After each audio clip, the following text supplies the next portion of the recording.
Hello बच्चों, तो चलिए इस प्रश्न को पढ़ते हैं। निम्न फलनों का अवकल गुणांक ज्ञात कीजिए। x की घात 2/3 प्लस में y की घात 2/3 बराबर a की घात 2/3।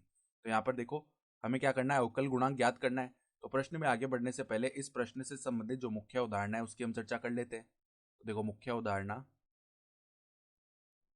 तो देखो x की घात n का जो अवकलन है x के सापेक्ष, उसका सूत्र क्या होता है।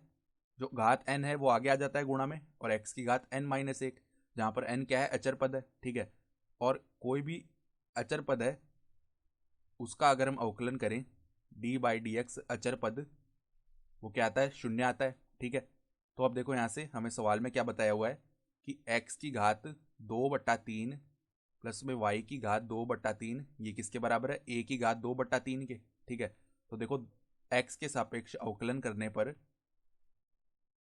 x के सापेक्ष अवकलन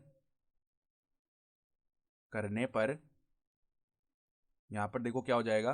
पहले x की घात 2/3 का हम अवकलन करेंगे, तो ये घात जो है 2/3 की आगे आ जाएगी।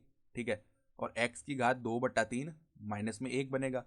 फिर देखो प्लस में y की घात 2/3 का x के सापेक्ष अवकलन किया, तो पहले तो घात आगे आ गई 2/3, और y की घात 2/3 माइनस में 1 बन जाएगा। ठीक है, फिर श्रृंखला नियम से क्या होगा, y का पुनः अवकलन होगा x के सापेक्ष, तो dy/dx, और a की घात 2/3 ये तो एक अचर पद है, तो x के सापेक्ष इसका अवकलन शून्य हो जाएगा। ठीक है, तो यहाँ से देखो क्या बन गया, 2/3, और यहाँ पर x की घात क्या बन जाएगी हमारे पास में, माइनस का 1/3 बनेगी। ठीक है, जिसको हम बट्टा में क्या लिख सकते हैं, x की घात 1/3।